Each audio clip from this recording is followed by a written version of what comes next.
من هو ربك؟ ربي الله الذي خلقني وخلق العالمين جميعا. من هو نبيك؟ نبي محمد بن عبد الله بن عبد المطلب بن هاشم بن عبد مناف صلى الله عليه وسلم، خاتم الأنبياء. نعم، أحسنت، جزاك الله خيرا. ما هو دينك؟ دين الإسلام.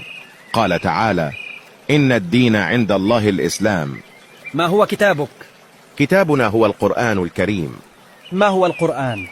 القرآن كلام الله تعالى المتعبد بتلاوته، سمعه جبريل من الله تعالى، ثم بلغه جبريل عليه السلام للنبي محمد صلى الله عليه وسلم. ما هي كلمة التوحيد؟ كلمة التوحيد هي لا إله إلا الله. ما معنى التوحيد؟ لا معبود بحق إلا الله. ما هي أقسام التوحيد؟ توحيد الربوبية، توحيد الألوهية، توحيد الأسماء والصفات. ماذا تقول عندما تسمع اسم النبي صلى الله عليه وسلم؟ أقول صلى الله عليه وسلم. ما معنى الإسلام؟ الإسلام هو الاستسلام لله تعالى بالتوحيد والانقياد له بالطاعة والبراءة من الشرك وأهله. لماذا خلقنا الله عز وجل؟ خلقنا الله عز وجل لعبادته وحده وعدم الإشراك به. قال تعالى: وما خلقت الجن والإنس إلا ليعبدون. من أين يأخذ المسلم عقيدته؟ من القرآن الكريم والسنة النبوية الصحيحة.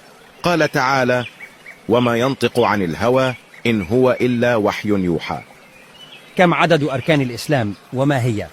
أركان الإسلام 5. قال رسول الله صلى الله عليه وسلم: بني الإسلام على 5: شهادة أن لا إله إلا الله وأن محمدا رسول الله، وإقام الصلاة، وإيتاء الزكاة، والحج، وصوم رمضان.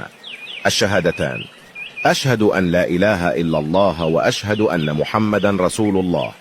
إقامة الصلاة، إيتاء الزكاة، صوم رمضان، حج البيت لمن استطاع إليه سبيلا. كم عدد مراتب الدين وما هي؟ مراتب الدين 3: الإسلام، الإيمان، الإحسان. ما معنى الإيمان؟ التصديق بالقلب والقول باللسان والعمل بالجوارح، يزيد بالطاعة وينقص بالمعصية. كم عدد أركان الإيمان وما هي؟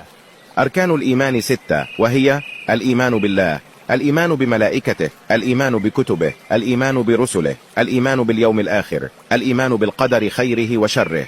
نعم، أحسنت. ما هو الإحسان؟ الإحسان هو عبادة الله تعالى بقلب حاضر خاشع مع استشعار مراقبته، فيعبد المسلم الله تعالى كأنه يراه.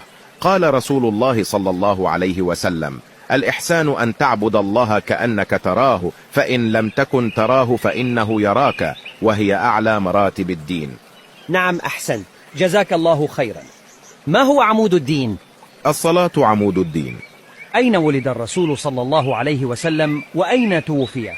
ولد في مكة المكرمة وتوفي في المدينة المنورة. من هم 10 المبشرين بالجنة؟ أبو بكر الصديق، وعمر بن الخطاب، وعثمان بن عفان، وعلي بن أبي طالب، وطلحة بن عبيد الله، والزبير بن العوام، وسعد بن أبي وقاص، وسعيد بن زيد، وعبد الرحمن بن عوف، وأبو عبيدة الجراح. أحسنت، جزاك الله خيرا أخي جابر. وأنت من أهل الجزاء أخي أحمد.